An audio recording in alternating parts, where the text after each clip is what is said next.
Ay nandito kami sa Luksuhin Natural Bridge or Cabag.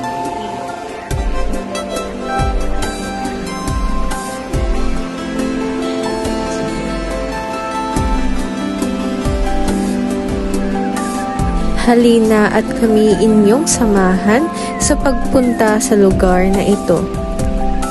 Mula sa aming mga tahanan ay tinahak namin ang daan papunta sa barangay Luksuhin, Silang, Cavite.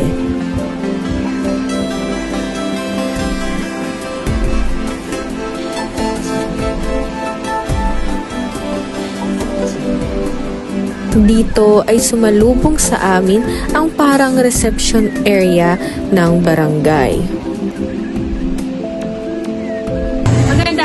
Nandito na po kami sa barangay ng Luksuhin kung saan magaganap ang aming vlog. Ipinatala muna ng mga tour guide ang aming mga pangalan sa kanilang logbook.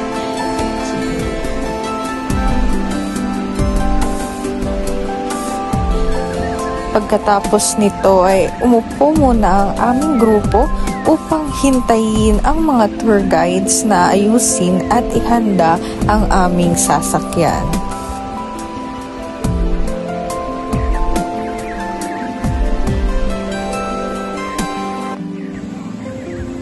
Nang makarating na nga ang sasakyan ng barangay, ay agad kaming pumunta dito upang makapagsimula ng lakbayin ang mahabang daan papunta sa Cabag Cave.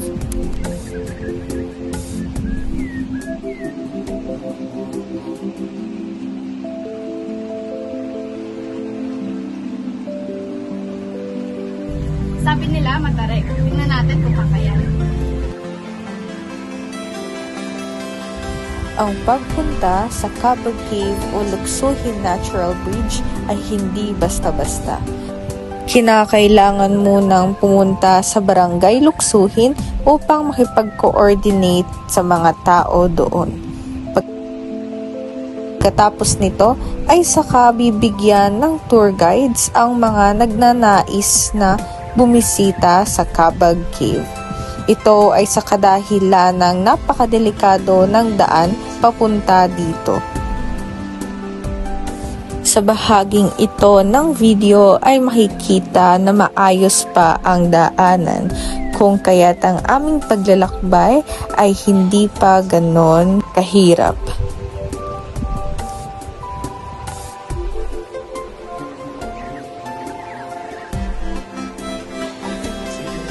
Dito na nagsimulang maging lubak-lubak ang daanan. Bawat gulong ng sasakyan ay tila nakikipagbuno sa bawat umbok at hukay ng lupa habang ang aming mga katawan ay sumasabay sa pag-alog, para bang mga dahong tinatangay ng hangin.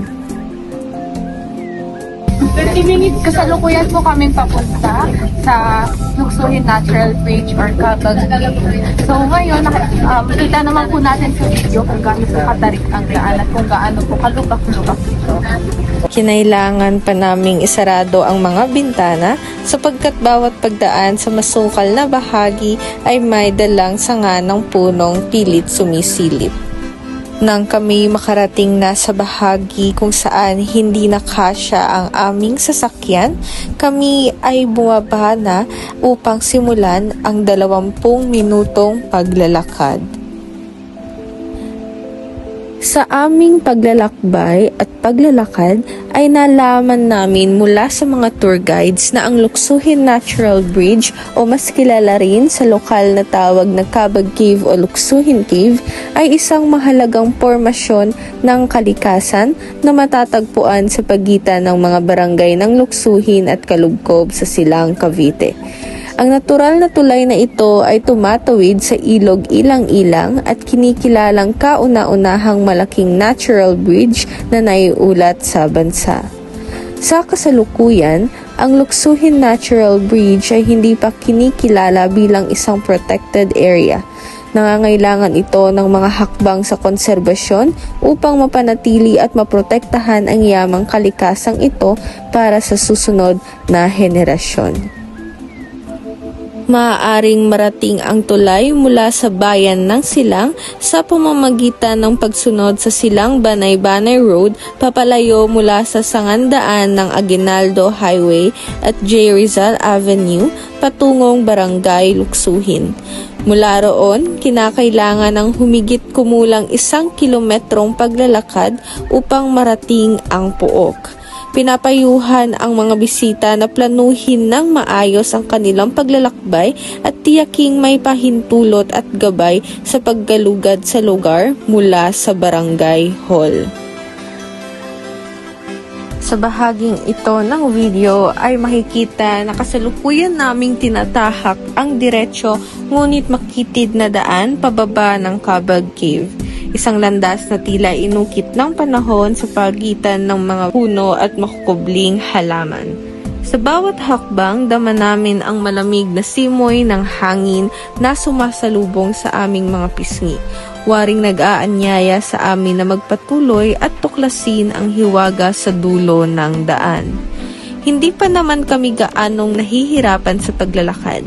Ang mga paa namin ay magaan pa, puno ng sigla, habang aming mga mata ay uhaw na uhaw sa mga tanawing unti-unting lumilitaw sa bawat liko ng daan.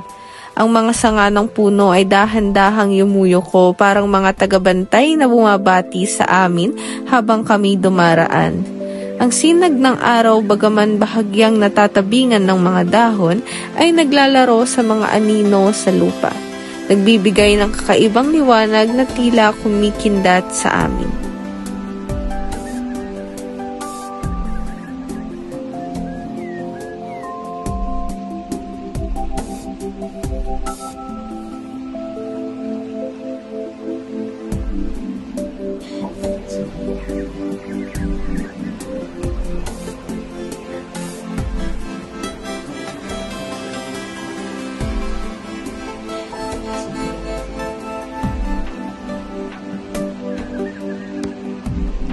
Dito na nagsimula ang tunay na mahirap na bahagi ng aming paglalakbay.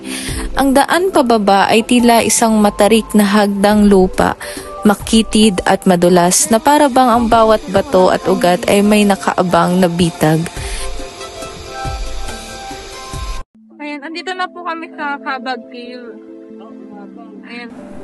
Pagkarating namin sa Luksuhin Natural Bridge o Kabag Cave dito sa Silang, Cavite, agad naming nasilayan ng kakaibang tanawin.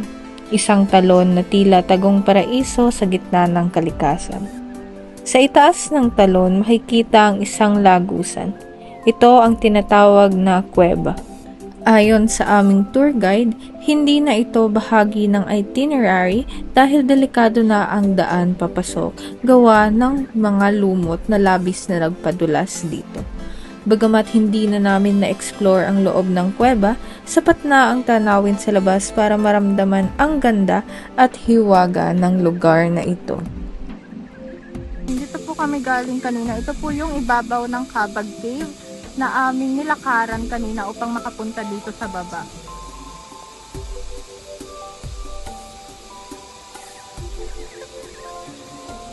Sa baba naman ng talon ay makikita ang plunge pool o mas kilala at tinatawag na palangoyan.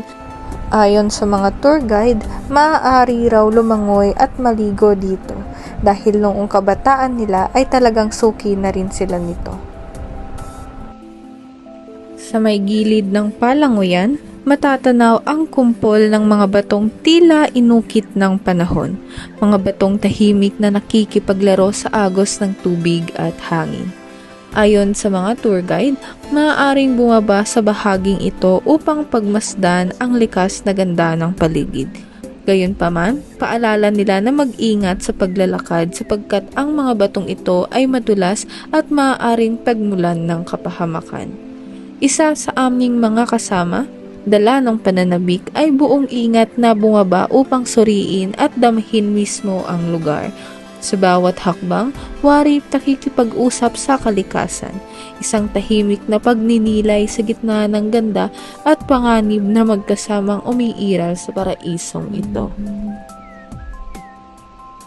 Sa itaas na bahagi ng Kabag Cave, marahang sumasayaw sa ihip ng hangin ang mga matatayog na punong kahoy na tila mga bantay ng kalikasan. Matahimik, ngunit buhay na buhay sa kanilang pagkakatindig. Noong isang maalinsangang araw ng Hulyo taong 1910, habang masigasig na nagsasagawa ng pagsusuri sa mga likas na anyong bato sa kabundukan ng Silang Cavite, nadiskubre ni Paul R. Fanning, isang kilalang Amerikanong geologist mula sa Division of Mines, ang isang natatanging yaman ng kalikasan, ang Kabag Cave. Sa kanyang malalim na paggalugad sa lupain ng Timog Katagalugan, natagpuan niya ang kuweba sa gitna ng makakapal ng kakahuyan.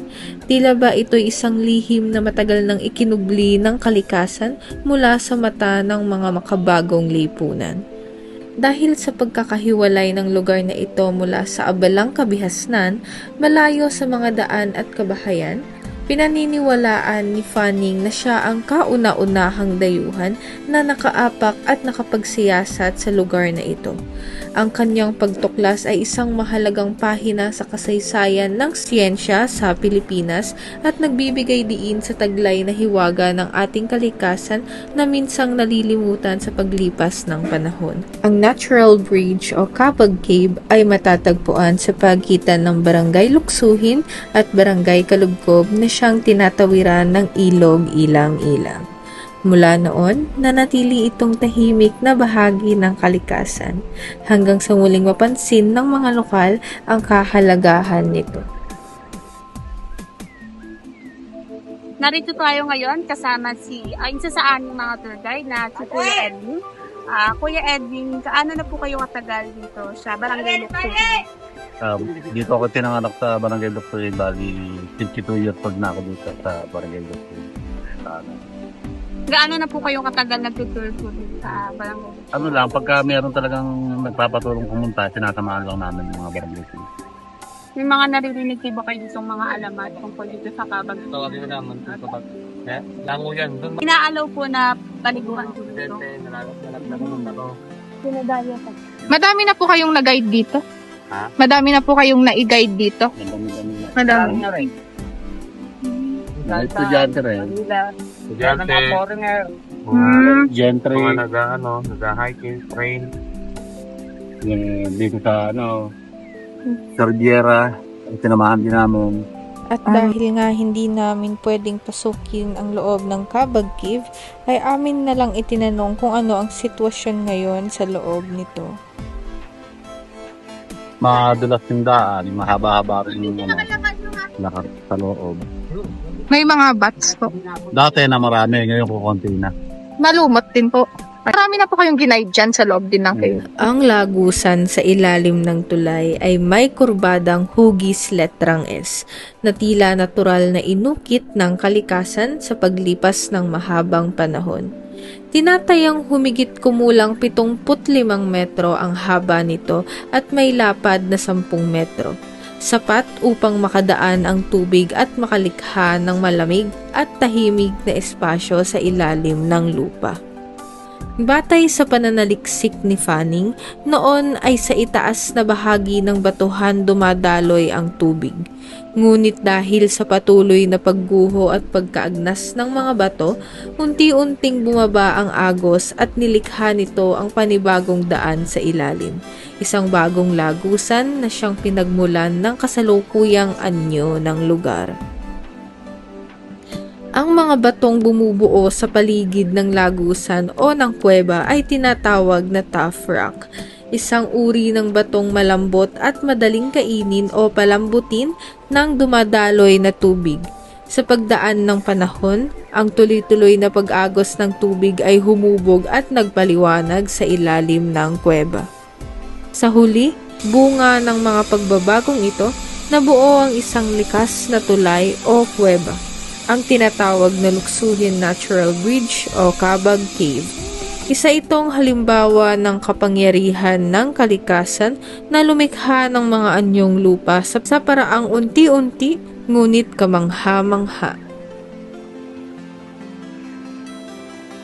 Sa aming pagbisita, nakita namin na hindi lamang ito isang cave, kundi isang kasaysayan ng silang.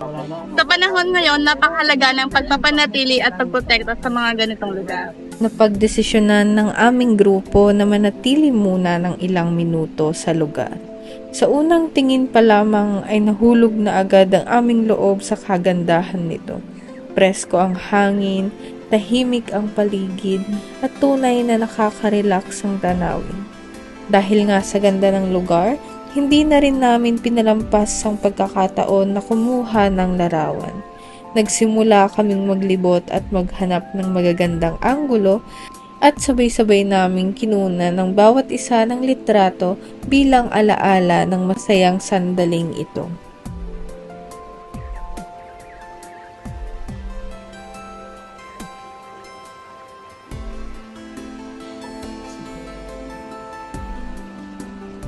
Sa aming pag-uwi ay muli naming tinahak ang napakatarik na daanan. Ngunit sa pagkakataong ito kami ay paakyat naman.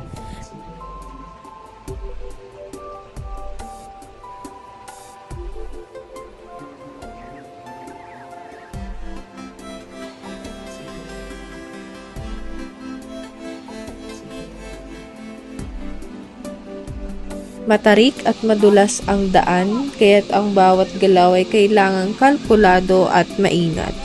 Umabot pa sa puntong nanginginig na ang aming mga hita sa pagod at kaba, tila ba bawat hakbang ay isang pagsubok ng lakas at tapang.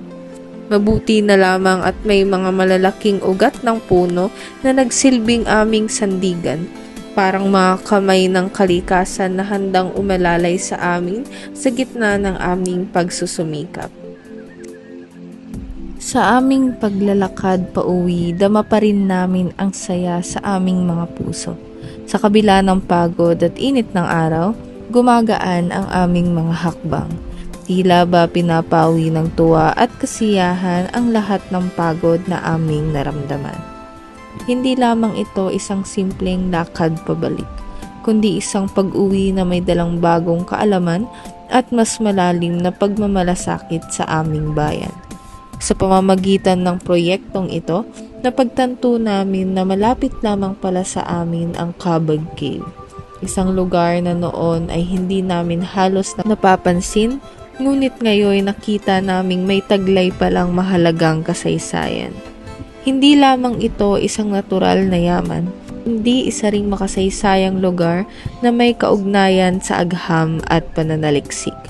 Sa bawat hakbang pabalik, dala namin ang kaalaman at pagkamangha na sa aming sariling bayan may mga hiyas pala ng kasaysayan at siyensya na naghihintay lamang na matuklasan at pahalagahan. Isa itong paalala na minsan ang mga dakilang kwento ay hindi kailangang hanapin sa malayo, sapagkat narito lamang sa ating paligid, hinihintay tayong lumapit at makinig.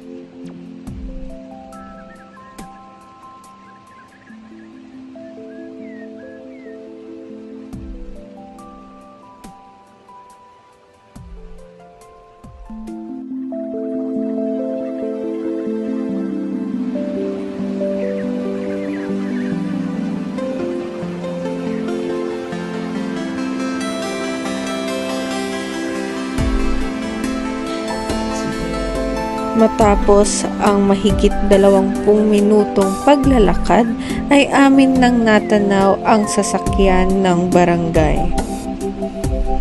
Pumasok kami agad sa loob ng sasakyan, pabalik mula sa isang karanasang hindi malilimutan. Sa bawat isa, malinaw na mababakas sa kanilang mga mukha ang matinding pagod. Malalim na buntong hininga, pawis na dumadaloy sa noo, at mga matang tila naghahanap na ng pahinga. Muli naming binaybay ang daang malubak at masukal, isang pamilyar na ruta, ngunit ngayon ay may ibang pakiramdam.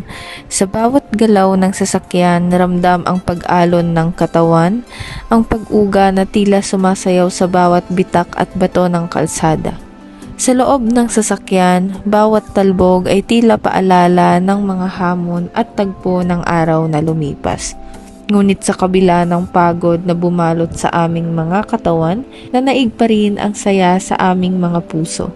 Ang mga ngiti, kahit pa bahagya na lamang, ay puno ng kagalakan at pasasalamat.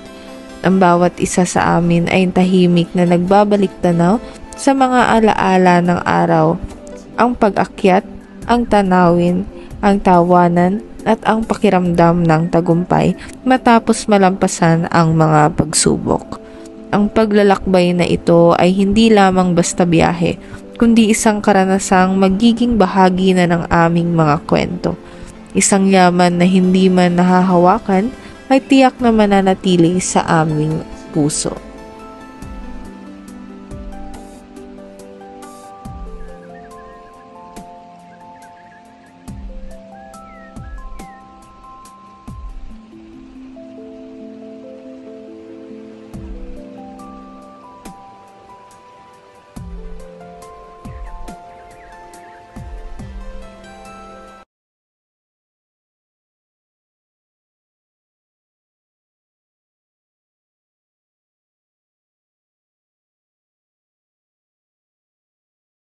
Habang nilalakbay namin ang daan patungong Luksuhin Natural Bridge o mas kilala bilang Cabag Cave, napansin ko ang kagandahan ng kalikasan sa paligid, mga tanawin na tila larawan ng kapayapaan kasariwaan.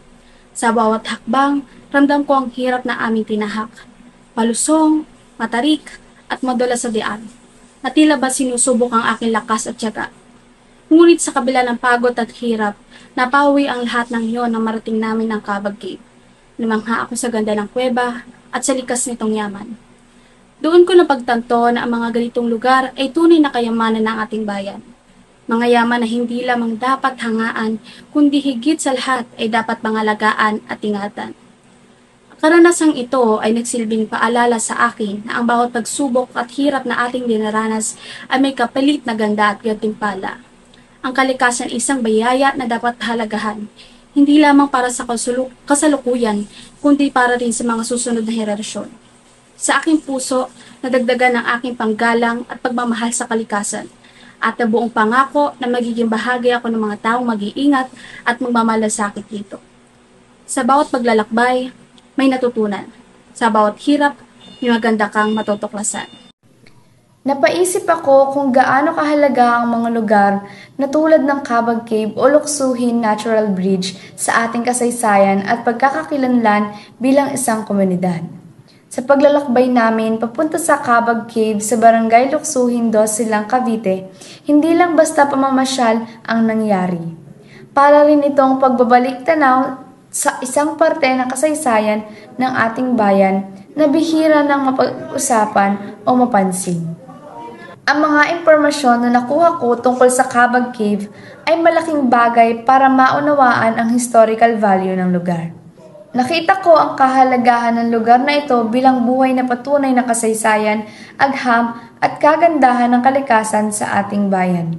Dapat itong pahalagahan at protektahan, lalo na't hindi pa ito opisyal na protektadong lugar. Kung papabayaan lang natin ito, baka dumating ang panahon na masira ito tulad ng nangyari sa ibang natural na tanawin tulad ng hinulugang taktak.